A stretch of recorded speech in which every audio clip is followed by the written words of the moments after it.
waxaa jirta dayn shirkadda GSK ee uu mulkiilaha ka yahay Axmed Cismaan Geelle ka qaadatay banka Faransiiska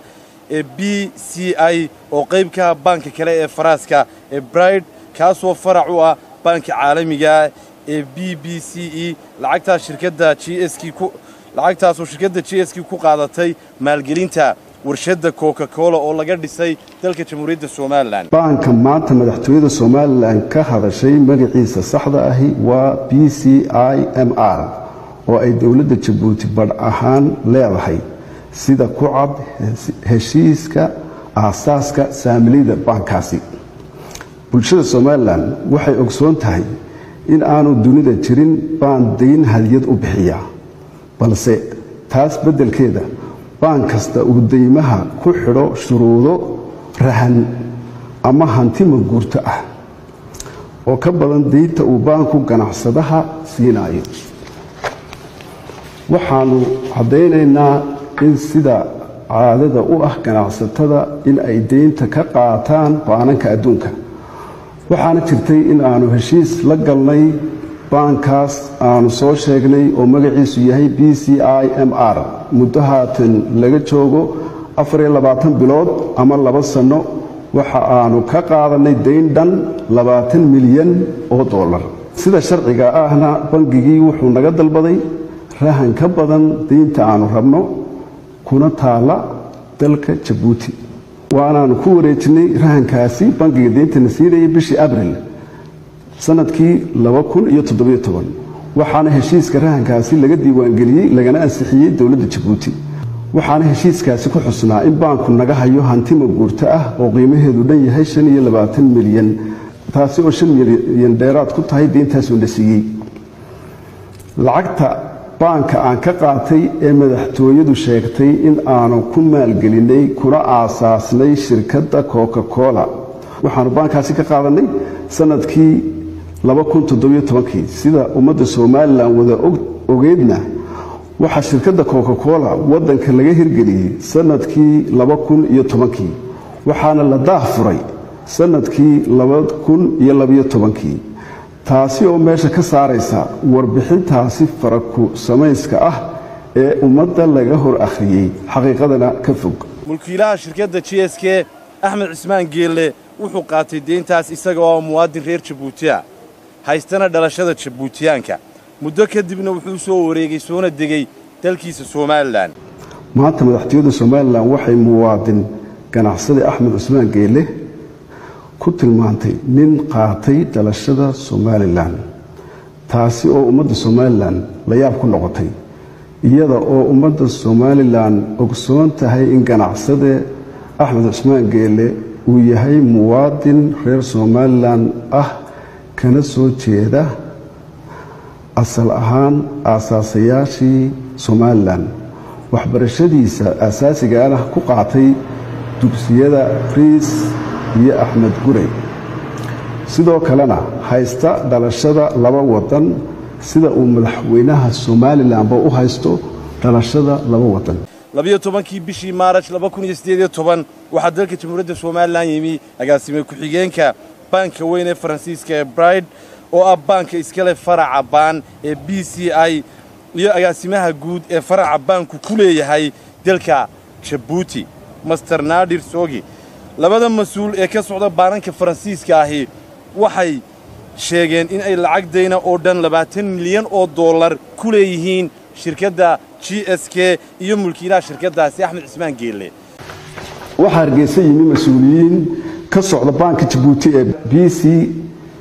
BCRMI kuwaasi oo ujeedadoodu ahayd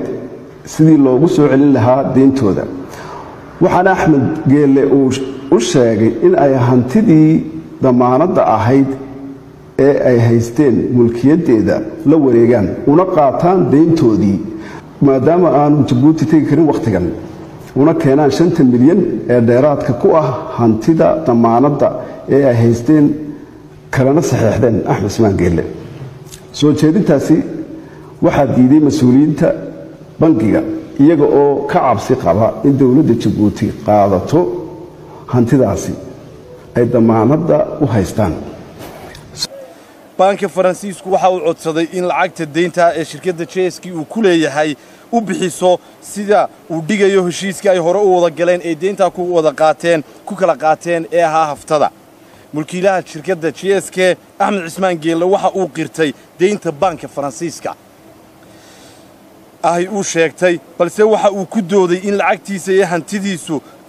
hantidiisa qayb ka madahi kaga xayiran yihiin dalka Djibouti oo uu khilaaf soo kala dhex galay dawladda Djibouti darteedna aanu u tagi karin halka sidaa daraadeed waxa uu ka goos qabsaday inuu aqbalo inuu lacagta deynta uu u bixiyo si hafta sidoo heshiiskoodii ahaa banka isaga ka dhaxeeyay uu dhigay isla markaana uu banku dalbaday muddo 2 bilood kadib waxa dhacday in qoyska madaxweynaha Djibouti ay ku amraan Axmed Cismaan Geelle in uu saamiyo khasab ka siiyo shirkadihiisa Djibouti iyo kuwa Somaliland amarkaasi oo uu ganacsade Axmed Cismaan Geelle ku gacan sayray maadaama aanu xaq iyo xeer toona lagu lahayn intaasi kadib markii uu Axmed Cismaan fulin waayay amarkaasi waxa dhacday in waaran qabasho loo soo jaray isaga oo Axmed Cismaan Geelle Djibouti ka maqan Axmed Cismaan Geelle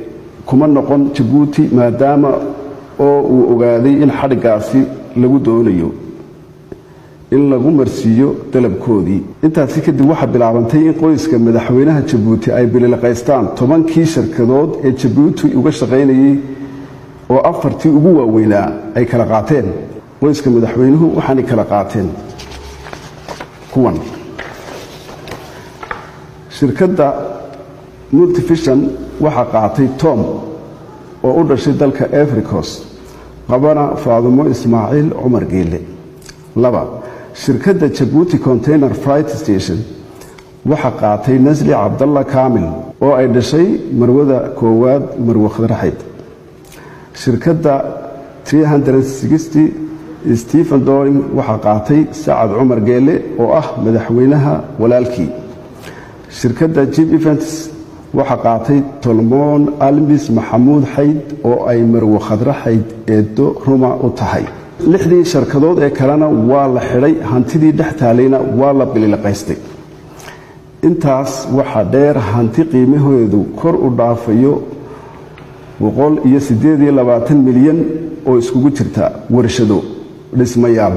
dhul gaadiid wakaalado shirkado caalami haddaba maadaama hantida intaas leegi naga maqan tahay waxaanu isku daynay in aanu raadino cid dhexdhexaadin nagu dhexgasha qoyska Djibouti maadaama ay adkayd in aan sharciga kaga qaado hantidayda waxaana aan isku dayay sidan hoos ku xusan waxa uu Axmed Cismaan Geelle 3 jeer Hargeysa kula kulmay xubno ajaanib kuwaasi oo dhinaca Djibouti ka siday dhexdhexaadin in Axmed Cismaan Geelle aqbalo saamigii ay qoyska madaxweynuhu ku amartay in laga siiyo hantidiisa wuuna ku gacan sayday maadaama uu ahaa mid uu hore u diiday 15kii bishii February 2018 waxa dalka yimi safiirka wadanka Faransiiska u fadhiya dalka Kenya Ambassador Anton Sifan oo sita go'aamada maxkamadaha dalalka Faransiiska iyo Djibouti ee la xiriira arinta deynta banka Faransiiska ay u sheeganayo mulkiilaha shirkadda JSK Axmed Cismaan Geelle waxa kale oo sheegay in dacwad kan dhan shirkadda JSK ay u gudbiyeen booliska caalamiga Interpol xukuumadda Somaliland waxay ku dooday inay fulin karto oo kaliya garta in lagu qaado maxkamadaha Somaliland maadaama ganacsade Axmed Cismaan Geelle hadda yahay muwaadin reer Somaliland go'aamada maxkamadda dalalka Faransiiska iyo Djibouti ka soo baxayna ay iyaga u gaar yihiin balse safiirka Faransiisku waxa uu ku dooday in Axmed Cismaan Geelle yahay muwaadin reer Djibouti deynta banka Faransiiskaana uu ku qaatay isagoo muwaadin reer Djibouti oo haysta dhalashada Djibouti dood dheer kadib waxa la isla qaatay in dacwadda deynta lagu qaado maxkamadaha dalka Jamhuuriyadda Somaliland iyadoo haba yaraatee wax tixgelina aan la siinin go'aamada ka soo baxay maxkamadaha dalalka Faransiiska iyo Djibouti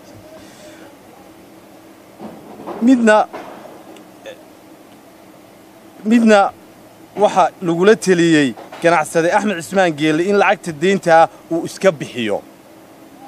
mar hadduu qiraal yahay balse ganacsaduu arrintaa uu ka cagajiiday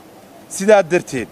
baankii faransiiska waxa uu qabsaday looyar reer Soomaaliland kaas oo bilaabay inuu soo diyaarsado qoraallada iyo waraaqaha la xidhiidha dacwadda deynta baanka faransiiska ay u sheeganayo ganacsade Axmed Cismaan Geelle sida curfiga caalamiga ah dhigayo waxa dhammaan waraaqaha looyarku keenay ee ka soo baxay dawladda dalalka faransiiska iyo Djibouti uu soo mariyay wasaaradda arrimaha dibadda iyo iskaashiga caalamiga iyo wasaaradda cadaaladda jamhuuriyadda Soomaaliland si loo hubiyo in waraaqahani si rasmi ah uga soo baxeen dawladaha iyo hay'adaha dawliga ay magacooda sitaan waana hab caalami ah oo loo xaqiijiyo qoraallada iyo waraaqaha isaga gudbaya dawladaha waxaanay dacwad ka furteen mas'uuliyiintii baanku maxkamadda Djibouti maxkamadiina waxay u xukuntay in ay iibin karaan rahankii ay u haysteen ee dhammaa hantida 25 milyan ee dollar ah waxaana xaraashka hantidaasi lagu iclaamiyay joornaalka magaciisu yahay Nation ee dawladda Djibouti leedahay oo dhuqul kamida aan halkan ku hayno soona baxay taariikhda ah 17 December 2018 intaasi kadib waxay mas'uuliyiinta baanku Hargeysa la yimaadeen in ay mar labaad isla xukunkii ka fushadaan Somaliland waxaana ogolaatay xukuumadda Somaliland sida ku cad saxiixyada agaasimayaasha arrimaha dibadda cadaaladda xeer ilaalinta Somaliland waana xukunka uu waraaqo la soo xaday ku sheegayo afayeenka madaxweynaha Somaliland waxaase la yaaba inuu afayeenku yidhaa maxaa u aragteen xukunka khuseeya ee la doonayay in si qarsoodi ah nalagaga fuliyo maxkamadaha Somaliland waxa uu si sharciga baalmarsan uga soo qaatay qoraallada iyo waraaqaha arrinta dacwadda deynta loo sheeganayo khuseeya wasaaradda arrimaha dibadda iyo iskaashiga caalamiga iyo wasaaradda cadaaladda tallaabadaas oo ah gef sharci qoraallada iyo waraaqaha waxa uu gudbiyay kuna abaabulay si beelaysan madax dhaqameed warmooga oo aan arrintan waxba kala socon wuxuu ka been sheegay qoraallada iyo waraaqaha uu ka soo qaatay labada wasaaradood ee kor ku xusan ee ku saabsanaa dacwadda deynta loo sheeganayo ee ku socday maxkamadaha Somaliland waxaanu ugu sheegay odayaasha dhaqanka in waraaqahaasi yihiin waaran lagu qabanayo ganacsade Axmed Geelle arrintaasi waxay abuurtay caadifad beelaysan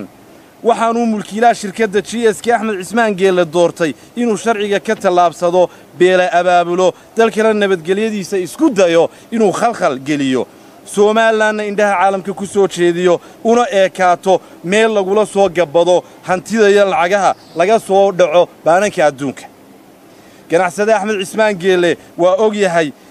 waana qirtay in hantida iyo deynta loo sheeganayo lagu leeyahay booliska adduunka ee Interpol ay raadinayaan dawladda Somaliland iyo shacabka Jamhuuriyadda Somaliland waxay raadinayaan ictiraaf caalami ah waxaana iska ilaalinayaan wax kasta oo u ekaysiinaya dalka Jamhuuriyadda Somaliland meel aanay ka jirin shuruuc iyo kala dambayn lagulana soo dhuunto hantida iyo xoolaha ummadaha kale ee adduunka laga soo dhaco shirkad ahaan waxaanu ka xunnahay in madaxtooyada Somaliland ku tilmaanto salaadiinta Somaliland iyo haldoorkeedaba dad warmooga oo la khaldi karo Axmed Cismaan Geellena ku go'aamiyaan inuu yahay tuug hanti soo dhacay kulana soo gabanaya Somaliland iyada oo maxkamadaha Somaliland ku xukumin wax dambi ah sidoo kale waxa xusid mudan in madaxtooyada Somaliland ku eedeysay Axmed Cismaan Geelle in uu nabadgeliyo darro ka abuurayo Somaliland waxa aanu ku jawaabaynaa suurtagal ma tahay in nin ka mid ah maalgashadayaasha ugu waaweyn Somaliland in uu nabadgeliyo darro u soo jiido hantidiisa iyo maalkiisa intaas leeg ee wax ku ah nabadgelyada iyo xasiloonida Somaliland haysato Axmed Cismaan Geelle uu yahay dawbixiye cid kasta u qabsoomaya xukuumadda Somaliland waxaan ka codsanaynaa inay ilaaliso xuquuqda muwaadinka ee dastuurka Somaliland siiyey hantidiisa 128 milyan ee kor ku soo sheegnayna ay uga soo qaado qoyska madaxweynaha Djibouti ee sida sharci darrada ah kaga haysta